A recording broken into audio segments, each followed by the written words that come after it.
देखो, हमारे देश की शिक्षा में कोई उछाल नहीं आया, हमारे देश के बेवड़ों में उछाल आया है। बताया जाता है कि भारत के लगभग 16 करोड़ लोग, हमारे देश के लगभग 16 करोड़ लोग ऐसे हैं जो शराब का सेवन करते हैं। आपको मैं बता दूं, 16 करोड़ बहुत बड़ी आबादी होती है। ये तो सरकारी आंकड़ा बता रहा है कि भारत की लगभग 16 करोड़ लोग शराब का सेवन करते हैं। और आप ये समझिए कि इससे दुगना, 16 दुनाई 32, क्योंकि सरकारी आंकड़ा लगभग में होते हैं, एग्जैक्ट नहीं होते। तो अगर हम बात करें भारत में, तो लगभग 32 करोड़ लोग ऐसे हैं जो डेली शराब पीते हैं, जिनमें से ये बताया जाता है कि लगभग 95% लोग कौन हैं? पुरुष, और 5% महिलाएं हैं जो भारत में शराब पीती हैं। तो कहीं ना कहीं देखा जाए, पुरुषों की संख्या ज़्यादा है महिलाओं की तुलना में।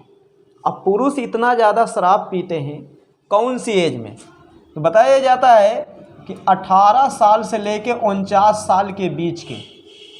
अब देखिए, ये जो समय है 18 से 49 के बीच में, यही समय होता है कैरियर बनाने का, यही समय होता है अपने घर को आगे बढ़ाने का।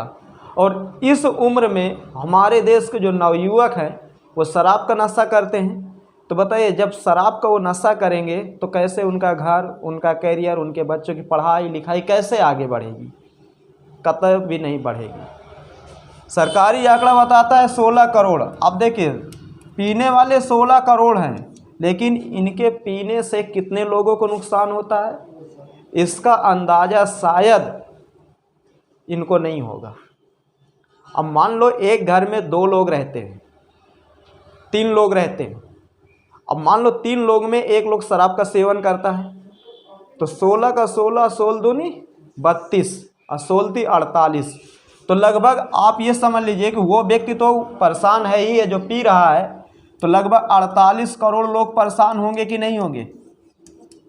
इससे कम नहीं होंगे, होंगे, और ज़्यादा हो सकते हैं, कम नहीं हो सकते। अब देखिए, तो मैं एक चीज़ मैं और बता दूं कि भारत में सबसे ज़्यादा शराब किस राज्य के लोग पीते हैं? हमारे देश में सबसे ज़्यादा शराब अरुणाचल प्रदेश के लोग पीते हैं। बताया जाता है अरुणाचल प्रदेश के लगभग 54% लोग शराब का सेवन करते हैं। अरुणाचल प्रदेश के लगभग 54% लोग किसका सेवन करते हैं? शराब का।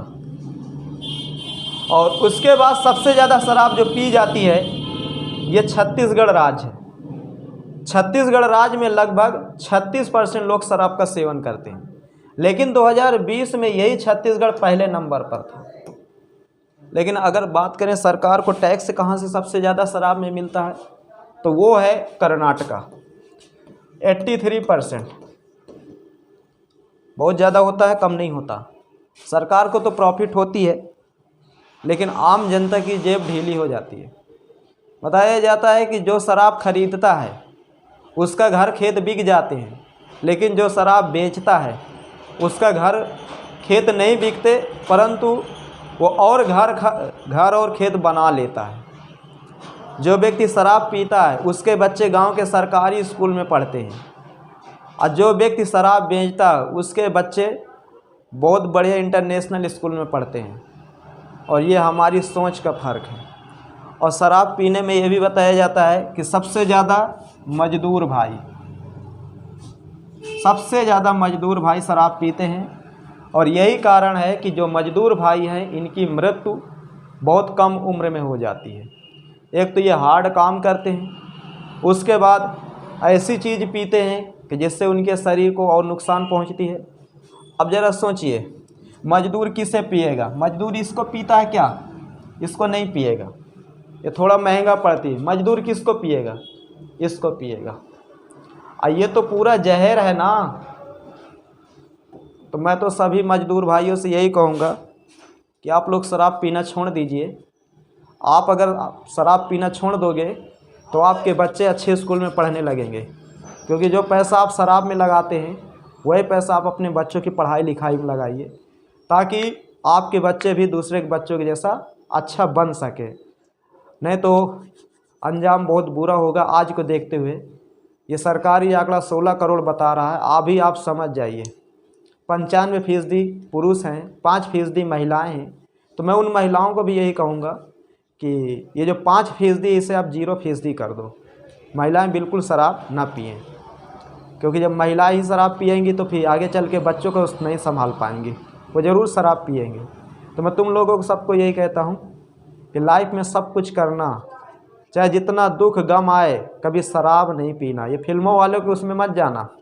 देख रहा है ये बच्चन साहब हैं, ये रखी बोतल, ये फिल्मों वाले के बिल्कुल चक्कर में मत जाना कि लड़की से ब्रेकअप हो गया तो हीरो पीने लगा शराब और उसका गम दूर होने के लिए। तो ये मत जाना, वो पैसा कमाने के लिए सब ऐसा करते हैं। आप लोग बिल्कुल ऐसा नहीं करना।